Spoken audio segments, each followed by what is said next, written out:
to the Drafthouse crew for hosting us this morning. It's great to be here. We have a great program to tell you all about this morning. A little bit of business before that. There's no press kits, no physical press kits, but by the time this program ends, ideally there'll be an email hitting your inboxes that has all press information like press kits, film stills, releases covering everything we're going to talk about this morning. So look for that. We have a team, a press office team ready to serve you as well. Laura Molinari, Dominic O'Neill, Valerie Benedetto, and Sam Smith are all standing by to help you. I hope you've been corresponding with them so far a little bit, but feel free to reach out to any of us for anything press related. This is fun. Please help me in welcoming our Executive Director, Noah Cowan.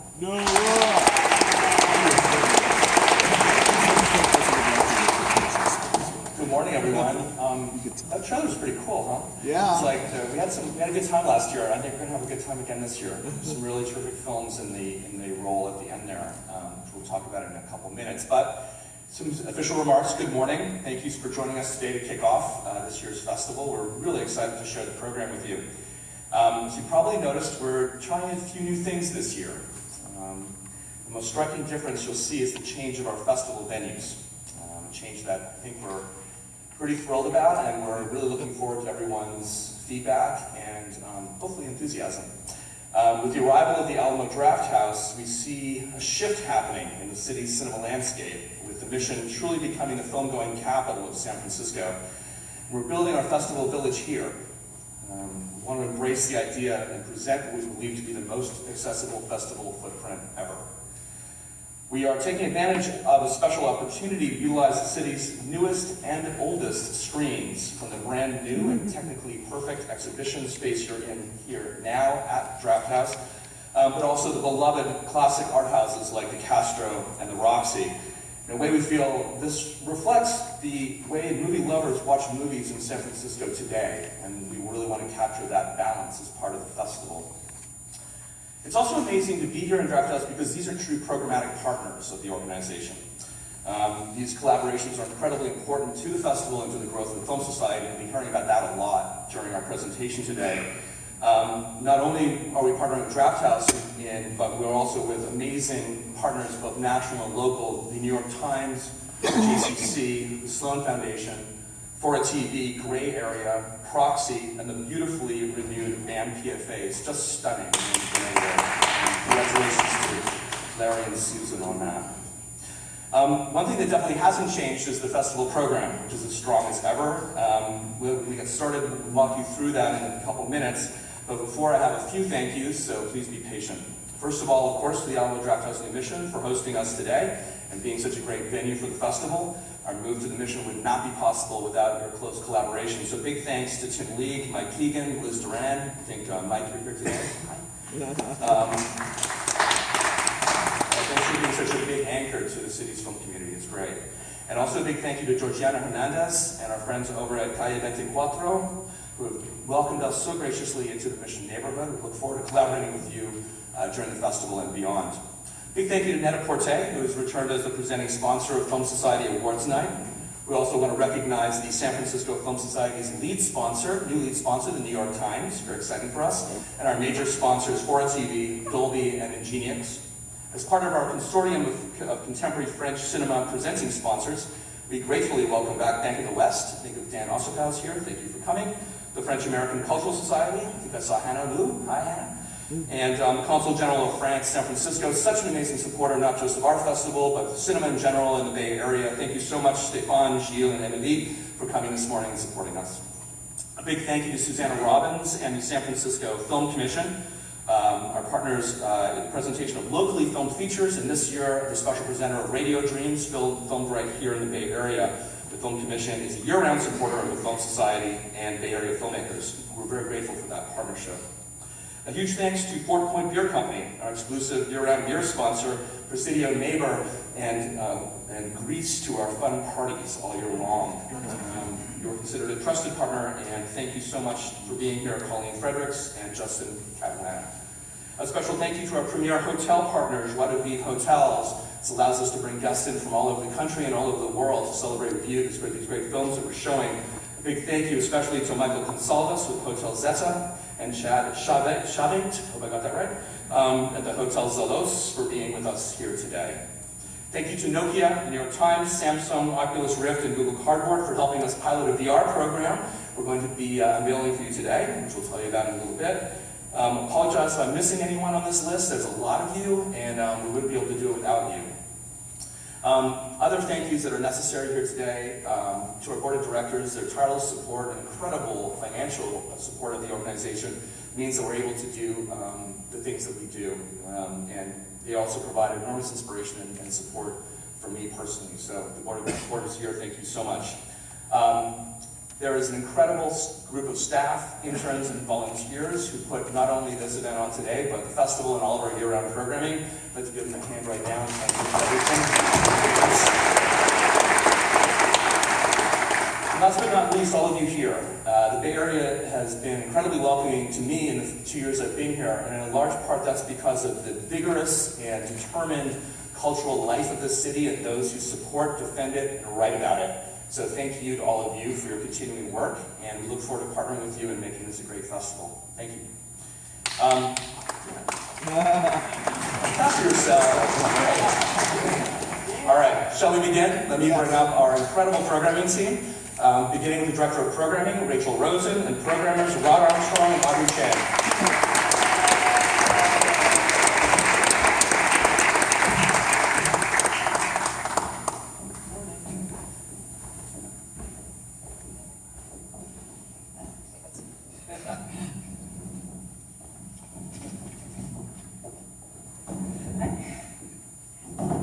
So I'm going to get things started. We announced over the last couple of weeks a lot of the festival already, including our 3 big nights. These are some of the signature programs of the festival. We're really delighted this year that we were able to secure such wonderful films, which have a really interesting balance, an unusual balance, I think, between the sort of accessible and the serious. Our opening night is Whit Stillman's Love and Friendship, which is a Jane Austen adaptation, but with a decidedly contemporary twist brought forth especially by actors Kate Beckinsale and Chloe Sevigny.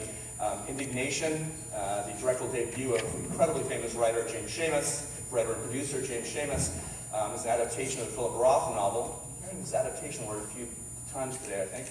And then finally, The Bandit, look at the relationship between Burt Reynolds and Hal Needham, which is a hell of a lot of fun, but also really talks about some incredibly important social and cultural changes that occurred not only in cinema in the 1970s, but in the political landscape of the United States as the South rose again.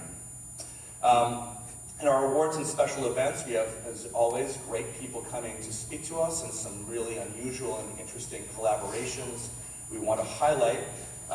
We are extremely pleased this year that the Irving M. Levin Directing Award will go to Mira Nair. Will be joining us at Film Society Awards Night and on stage. For those of you who keep track of such things, this is the first woman to win the Directing Award at the organization. And the first woman of color to win any award in the organization's history. It's about time. We're really excited that she's going to be presenting Monsoon Wedding, but she's also going to be showing us a fairly large segment of her new film called Queen of Cadway, which is going to be released in the fall. So this will be the first opportunity for anyone in the world to see what's promising to be a major new movie and a contender in the awards season. Although there will not be an online on-stage presentation of the next award, we are delighted to announce today that the George Gunn III Craft of Cinema Award will go to Peter Coyote, wonderful Bay Area, wonderful supporter in the Bay Area of cultural activity and just a champion of so many cultural organizations. We will have announcements to follow in the next week or so of the other awards, the Owens Acting Award and the Canvar Storytelling Awards. I can assure you they're great names. We're just not ready today to tell you. Over to you, Rachel. A couple of the awards we've already announced, but I'll just bring them to your attention again. The Mel Novikov Award this year is going to Janus Films and the Criterion Collection. It's kind of one of the perfect circle of San Francisco influence stories, and there are a lot of these little stories that run throughout the festival and behind the scenes that show the way that San Francisco is really connected to the world internationally and it to us. We've been wanting to give this award to Janice and the Criterion Collection for a little while. This year turned out to be the year that they could do it, and then we turned our attention to what they might show during their program. And we kind of wanted what their newest, best restoration was going to be, and we went through a lot of possibilities, and it ended up that Blood Simple was the choice. So those of you who know, Mel Novikov was a very early supporter of the film Blood Simple, and early on agreed to show it at the Surf Theaters. And in gratitude for what he did, the Coen brothers named a character after him inside Llewyn Davis. So this will be a great opportunity, to honor both Janice and the Criterion Collection, but also Mel, for whom the award is named. Our Persistence of Vision Award this year is going to Aardman Animations. It's their 40th year. I think we've been showing their films since The Wrong Trousers about 20 years ago. Nothing more delightful than seeing their work. This 40th anniversary program will highlight the way their work is designed to appeal to both adults and children. So they're not just a kids animation company, they really run the gamut. Co-founder Peter Lord will be here, and he's going to participate in that and a few other festival programs along the way. And that leads us to talk a little bit earlier than we normally do in this press conference about our spotlight. So every year we have Cinema Spotlight. It's funded by the Academy Motion Picture Arts and Sciences. It is not a pre-programmed spotlight. In other words, we don't set out at the beginning of the year to say program as many Bolivian films as we can. We program and then we see what themes emerge. And this year that theme is animation. And throughout the festival, there are programs in almost every section of the festival that really show the breadth, the influence, the development of this very early cinema technique. In fact, in some ways, the earliest cinema technique. We have a wonderful launch of a program, although we can only provide the details for its first iteration, but we have a remarkable collaboration beginning with the JCC around the topic of food and film. And we're proud to be featuring for the sort of inaugural show of this, Chef's Table, the extraordinary David Gelb series that's been on Netflix, its newest iteration, which is featuring Dominique Crenn, very important local chef. In coming months, we will announce the rest of the program. There will be 3 or 4 additional shows. The first iteration of this with Dominique will be here, actually, in Drafthouse Cinema number 1. And will follow at the JCC in the months to come following the festival. Another one of our special events is another collaboration. As Noah said, the collaboration mode is going to be a heavy theme here. But we are working with Proxy, the wonderful outdoor screen, to present a free outdoor screening on April 29th of the Roth Brothers Contemporary Color. So the Ross Brothers were the winners of our directing competition last year with their film Western. And they were unable to attend because they were working on this crazy project that David Byrne dreamt up, where he took high school color guards. If you don't know what a color guard is, it's not exactly like a marching band. It's like a combination of gymnastics and flag or rifle waving. It's its own kind of new art form, and he became very interested in it, and he teamed a bunch of high school color guards up with contemporary musicians and did a show last July in New York. And the Ross Brothers were along for the whole journey. So this film that we're going to be showing is not exactly a concert movie, movie, but it's a kind of concert movie with everything from the traditional behind-the-scenes footage to like sports color commentary, as if it's, I think as the note said, like the most artistic halftime show you've ever seen. As a Canadian, I found this entirely baffling. So, but the film actually completely outlines and is incredibly inspirational about this emerging art form. The San Francisco International Film Festival is plunging into the VR area. We are proud to announce a collaboration with Gray Area, Nokia, New York Times VR, and Samsung to actually bring an entire day of new VR work and artist talks on April 30th. We are still finalizing the program, but we will be featuring new work from Graham Roberts, from Peter Middleton and James Spinney. Their Notes on Blindness has been traveling the festival circuit, and this is a wonderful VR work. Reasonably new work from Peter Lord, and brand new collaboration between Samsung and Baobab Studios. So as I said, more to come, but we will be doing a full day on April 30th, and then on the night before, on April 29th, there will be a ticketed VIP event for those who want to get up close and personal with this quite extraordinary group of creators in this just onrushing new media form. So live and on stage this year, this was a big challenge for us because, as many of you know, this has been the section that has been in the capable hands of Sean Uehara for many years, and we had to try not to mess it up too badly. We called on a lot of our friends to help make it exciting, so there are a lot of collaborations in here too.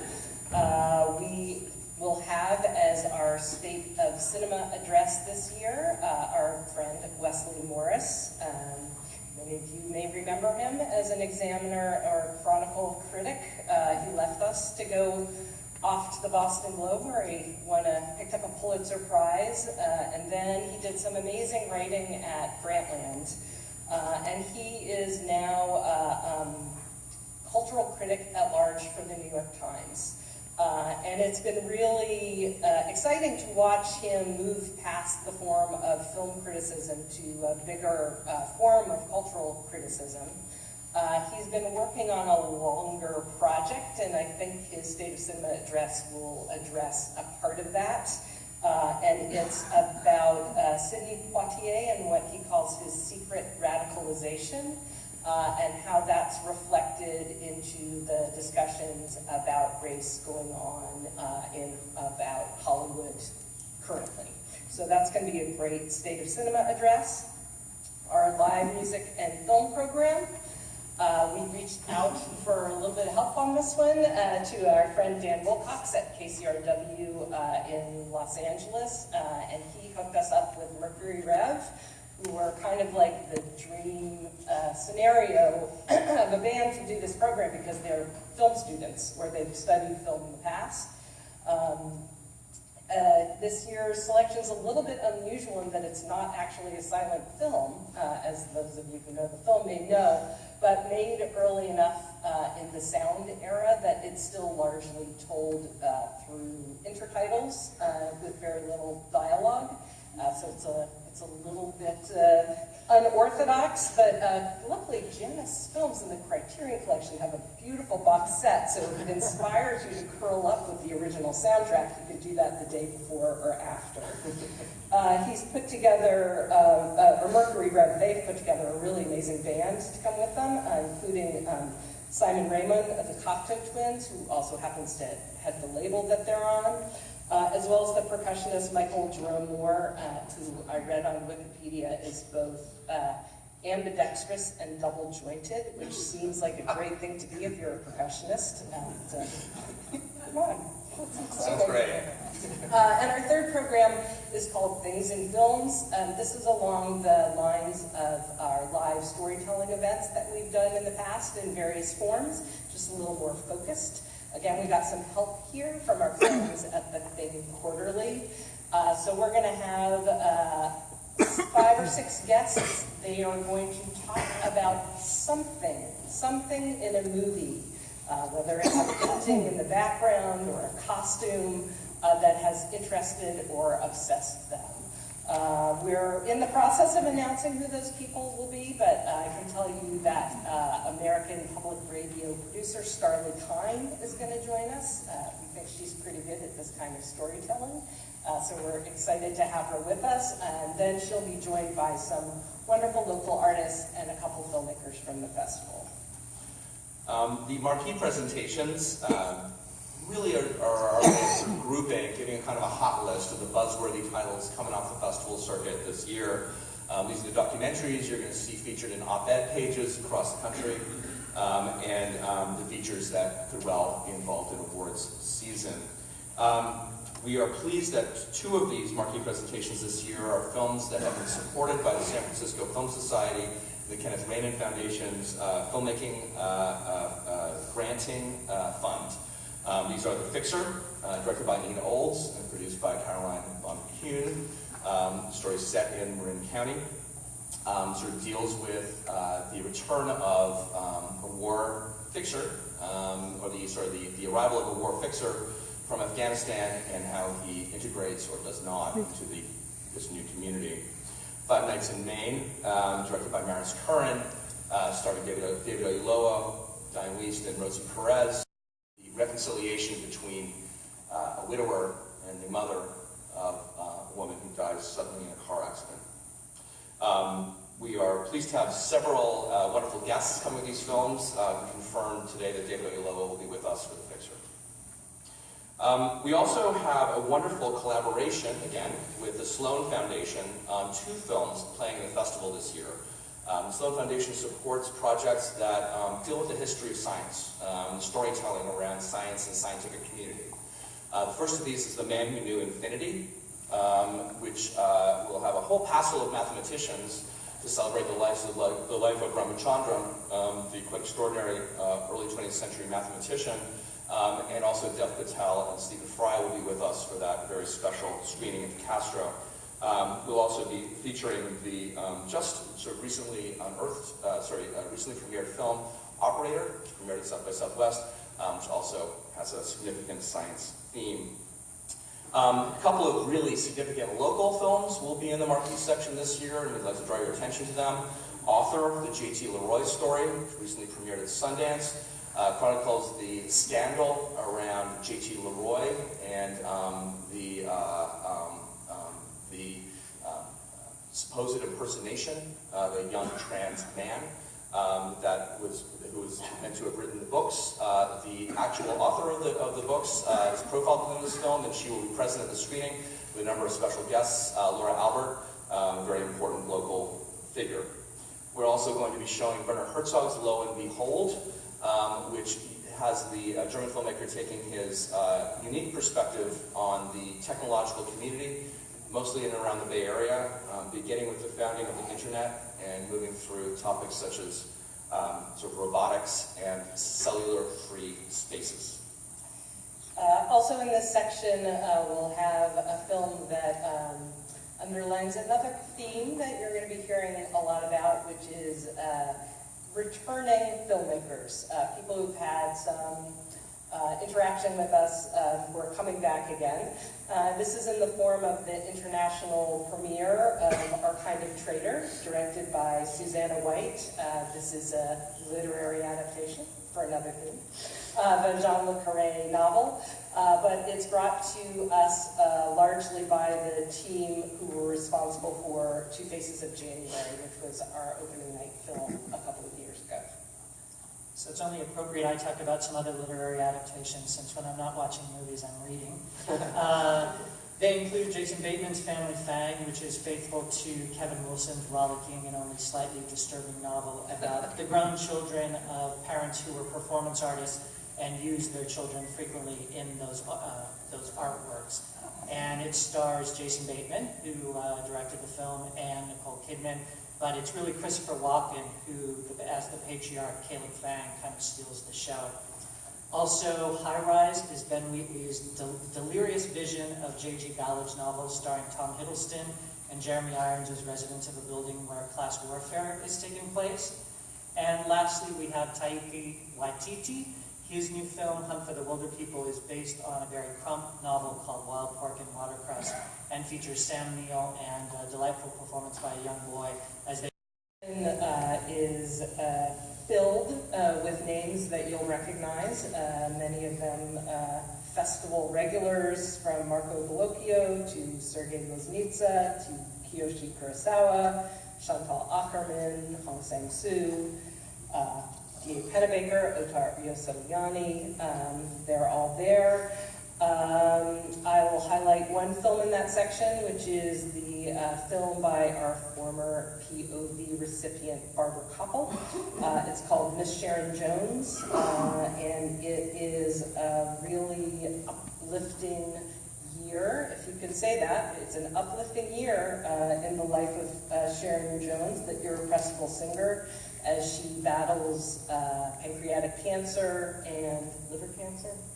Sorry, shouldn't have said that. Battles cancer and tries to keep her band and musical career together.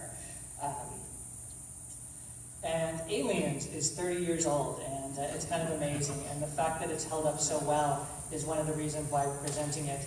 It's a partnership, again, with Drafthouse Cinema, because they're doing a nationwide program screening Alien or Aliens. And we've chosen the date, well, they've chosen the date of April 26th in honor, as some of you genre fans will know, of the planet's name, which is LV-426. So now you have the inside dope. So the Golden Gate Awards competition are obviously a fundamental part of the festival. There's been a Golden Gate Award competition since the festival began, although it's taken different forms over the years. As it currently stands, it is to highlight emerging narrative feature directors and documentary directors and short filmmakers in all stages of their careers. So 3 films are using a particular type of story that runs throughout the history of cinema, but doing something really novel with them. And we just noticed as we were programming the section, a movie like Neither Heaven Nor Earth is kind of a combination of a supernatural thriller and a war drama starring Jeremy Renier.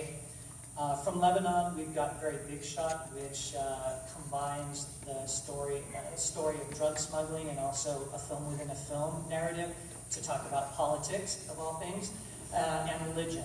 And then finally, Anna Rose Olmers from here in the U.S., her film is The Fit.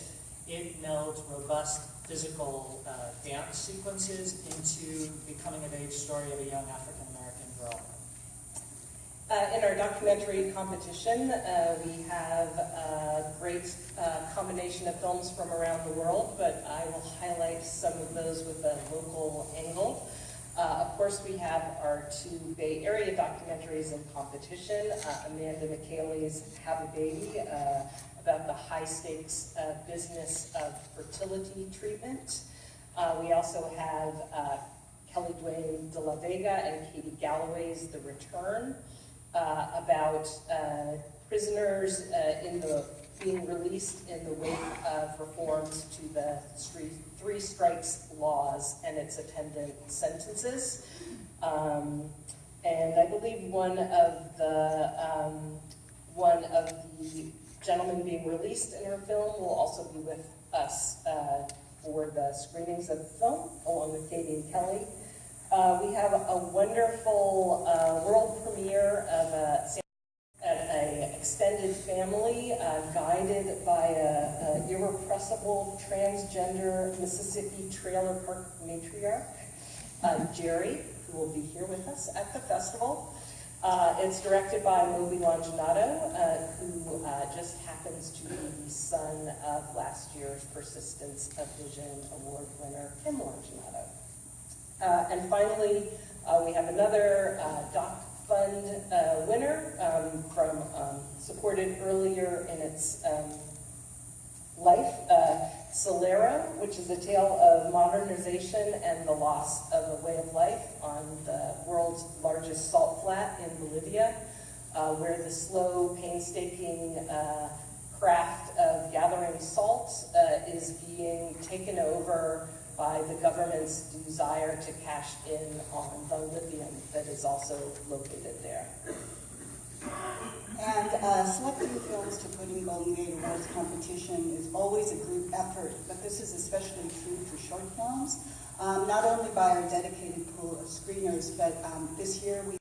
The internet was less prominent in our lives with 1996's Watermelon Woman, and the director, Cheryl Danier, who is currently teaching at SF State, she's going to be present for an onstage conversation with her colleague Darius Bost, and they will talk about the film's cultural and political impact then and now.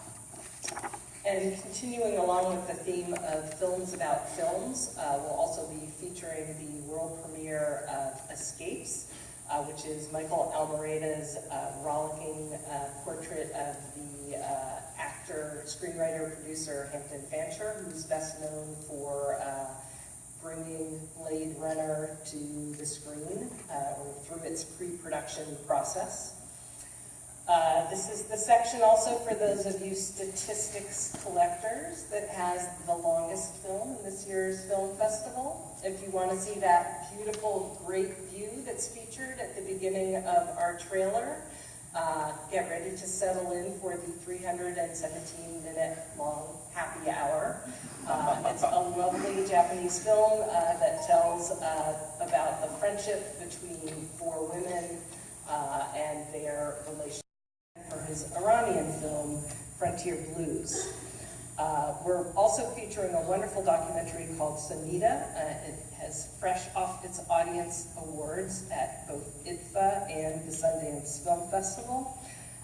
It's a rousing look at a young, undocumented Afghan woman who is a budding rap star, but living under the threat of being sold as a wife. Sold into marriage. His director, Roxare Gayam Magami, is currently a Bay Area resident, so we can count that as another covert Bay Area connection. And acclaim local filmmakers Bonnie Cohen and John Shanks' Audrey and Daisy is a powerful documentary that follows the parallel stories of two teen victims of sexual assault, Audrey Pott of Saratoga, California, and Daisy Coleman. The families of both Audrey and Daisy will be at the screenings. The Exceptional Filmmaker 360 program at the San Francisco Film Society is normally associated with the Kenneth Raymond Foundation grants and residency program at Filmhouse. But for several years, we have also been supporting documentaries through the San Francisco Film Society Documentary Film Fund, films such as Cutie and the Boxer. We are extremely proud to have Islands and the Whales with us this year. Heartbreaking story, beautifully filmed, set in Faroe Islands, about changes in local life brought on by climate change and mercury poisoning. Onto something a little bit lighter. The Dark Wave. Yeah. Well, at least one of the films is pretty lighthearted. The Dark Wave section. So besides occupying their theater for 14 days, we've also asked our friends at Drafthouse to program this section of the festival as they did last year. And they've come up with 4 films that run the gamut both in content and also from around the world, in that each of the films is from a different country, which is kind of cool. So Assassination Classroom is the lighthearted one of which I was speaking, because in it a multi-tentacled homeroom teacher is threatening to blow up the earth, but he's also offering tactics and methods for his students to help defeat him. And so the film kind of goes through their challenges because he's very talented at regenerating tentacles. The Greasy Strangler promises oodles of gross-out humor in its portrait of a serial killer who leads fake disco tours with his ineffectual son Braden. Trevisa is produced by Johnny To and tells the separate stories of 3 master criminals from Hong Kong who are planning to join together for a big heist. And finally, Under the Shadow, which had a lot of critical support and popular support out of Sundance, is a ghost story with political underpinnings about a woman and her daughter who are living in a Tehran apartment that may very well be haunted. Our Vanguard section is for otherwise uncategorizable films, most often those that are heavily engaged in cinematic form. And it's a really varied Vanguard section, so that can mean a lot of different things. So the section includes everything from Getty Phelan's Ayidi Mon Amour, which is a experimental and poetic multi-character narrative set in Haiti, to Jem Cohen's journalistic travelogue essay. If you remember, Jem Cohen was the recipient of the Persistence of Vision Award several years ago for Museum Hours. This is a much more essayistic piece from him.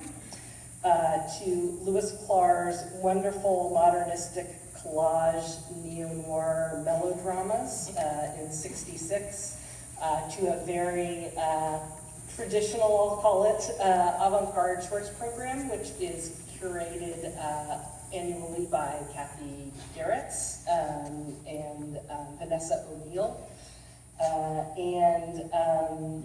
A film called All These Sleepless Nights that is one of our many narrative documentary hybrids.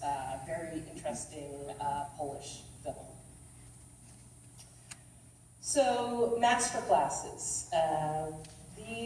We've mentioned a lot of guests will be here, and we always, as you know, try and have people present at the screenings. Our masterclasses are an opportunity to have a slightly more intimate experience with festival guests and go a little deeper into some specific topics. For instance, David Thompson, who is no stranger to the festival, will be giving a masterclass this year on beginnings and endings, how the starts and ends of movies, what they say about cinema in general, and I think he'll be specifically looking at Psycho and Citizen Kane, amongst other films. And we have a couple of other master classes that are connected to shorts programs. Both of these things are programmed by Keith Zwolfer from our education department, so he's going to tell you about them himself. All right, thank you. So as Rachel alluded to, these two programs are going to be part of our animation spotlight, and also another theme that you referenced before, returning filmmakers. So we're focusing on two independent animation studios, these programs. Now, we're all familiar with Pixar and Disney and DreamWorks, but there's some amazing small studios that are coming up, especially here in the United States. So from the hotbed of animation, Shreveport, Louisiana, we have Moonbot Studios, who first joined us back in 2011 with their Academy Award-winning short film, The Fantastic Flying Books of William Morris Lesmore. And they've since done other shorts, they've done music videos, they've done interactive apps, and they have a new film, a new short film that we're going to be showing at the festival and featuring in the studio called Taking Flight. Taking Flight is a loving tribute to the Radio Flyer Wagon. If you guys remember that, maybe some of you had one of those when you were growing up. So the film is all about sort of creativity and how we use creativity to take something seemingly very ordinary and make it very extraordinary. So Brandon Oldenburg, who started the studio, is going to be taking the kids behind the scenes of the film, talking about creativity at the studio, and then they're actually going to be doing some creativity themselves, taking something very seemingly ordinary and building something extraordinary out of it. And this is a workshop for kids, and the title of that is Letting Your Imagination Soar with Moondot Studios. The other studio that we're going to be featuring in the other workshop is Tonko House, which is a Bay Area studio. The founders of the studio, Dice Tsusumi and Robert Kondo, were part of our festival back in 2014 with their Academy Award nominated short, The Dam Keeper. So since then, they've started a studio, Tonko House, which their next film, their second film, Moon, will be featured at the festival. And they're going to take the audience on a behind-the-scenes look at their studio. So since this small film that they made, Dam Keeper, has gone on to be nominated for the Academy Award, they have an international production with Moon, which is their next film with Japan. They're also working on a graphic novel based on the Dam Keeper. They're also working on some other shorts and a feature based on the Dam Keeper. So this program will be perfect for young art students, college art students who might be interested in animation, other aspiring filmmakers, or just fan of animations themselves. So I'm going to talk about two of our shorts programs that are in our Golden Gate Awards series. Shorts 5, which is family films, and I want to point out family films. It's kind of the thing that when people see it, and I think it's also with animation, family films, they think it's for kids. And the thing I think of family films is that it's perfect for everyone. So this is the program, I think, that's the most accessible program for every one of our audience members, from your 4-year-old grandkid all the way up to your granddad, and even the hipster 22-year-old in the middle who likes films. So we've got a lot of great programs, a lot of great films in that program, including Tonko House's Moon and Moonbot's Taking Flight. But we also have some other great animation in that program, including Glenn Keane, who you might remember from Duet, which we screened 2 years ago. And he's a Disney animation veteran. We also will have a little representation from Aardman Animation. We also have a film from Elizabeth Ito, who is a supervising animation director on Adventure Time. That's where all the hip 20-something-year-olds will be interested in that. And the big thing about that program, along with the great films, is that we have a special meet and greet session after the program. So we have Dice Tatsumi, Robert Kondo, Elizabeth Ito, hopefully Peter Lord, Brandon Oldberg will all be joining us for the Q&A for that program. But after the Q&A, we'll have a special meet and greet in the lobby where kids can come up and meet the filmmakers, learn about, ask some more questions, but also it's a great opportunity for young filmmakers, college students again, or young animation students. It's a perfect time to meet some of the leaders in the industry. So that'll be a really exciting program. Another program that I'm responsible for is our YouthWorks program. And again, this is another thing I want to point out. It's, I think when people see this in the program guide, they see the YouthWorks, they're like, oh, well, I'll bring my high school student, my son or daughter to come see this program. But this is an amazing program. These films are made by students 18 years and younger. We have films from all over the world. And I think it's one of the best programs in the festival. I might be a little biased to that. But there's some great stuff in there.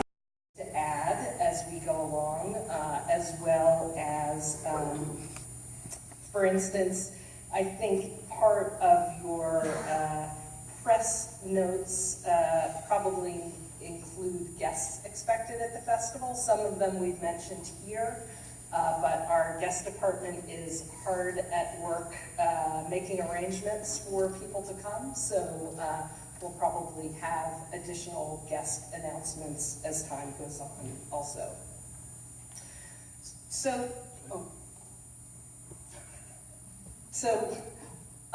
as with the spotlight, again, we don't program towards trends, but sometimes we take a moment here just to mention things that seem to come up, that when we look back, some of them we've been talking about on and on as we go by, which are Bay Area connections, collaborations, literary adaptations. Another one that I would say is worth pointing out is music and the performing arts. I think we've mentioned some films that involve music and the performing arts. We're also showing Mr. Gaga, which just won the Audience Award at South by Southwest, Morgan Neville's beautiful Yo-Yo Ma, Music of Strangers, Yo-Yo Ma and the Silk Road Ensemble, and several others. Yeah. We've also been talking a lot about partnerships today, and I think we've outlined the partnerships involving people like the New York Times, JCC, Sloan Foundation, Drafthouse, Band PFA, et cetera, et cetera. We haven't mentioned one, though, that I think is going to be of particular interest to our members. We are a member-driven organization. This is really the core of what we do. There are member screenings throughout the year and other kinds of member benefits. We piloted a new idea last year, which was an online screening room. And this is going to be expanding this year. We're aiming for 12 features and many shorts to be available, beginning and a kind of a rollout the day before the festival, and then they'll be added through the festival as they've had their second screenings and available to members only for 2 months to follow, between 30 and 60 days to follow. Members will have free access to these films, and so if they want a second look or have been unable to see them during the festival, they'll have that opportunity at home. We are pleased to announce that we've actually moved this also from not being only a web platform available at the San Francisco Film Society site, but also as an iOS and Apple mobile app, Apple 4 mobile app. So very exciting, Apple TV mobile app rather. Very exciting developments, and we want to thank our wonderful partners at Fora TV, who not only do the online screening room, but that gentleman there who's filming us and getting some of our most exciting stuff on the web as well. So thanks, Fora.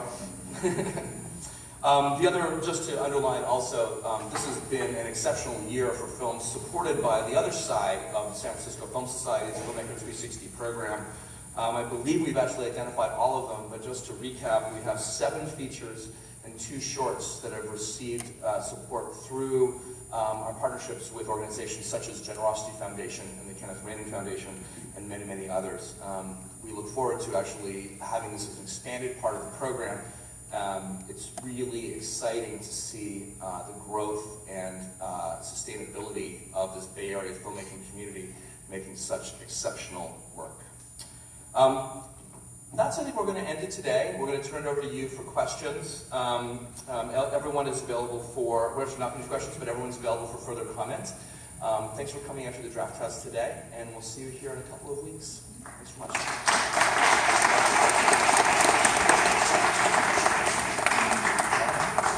Go ahead. Who chooses the films for screening at the MPFA, your only San Francisco venue? Who chooses the films for screening at the BAMPFA?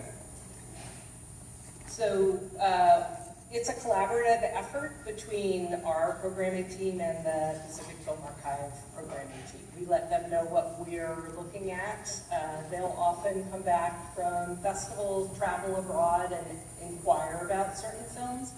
But they're basically making a selection of the films that we've programmed. Up in the back.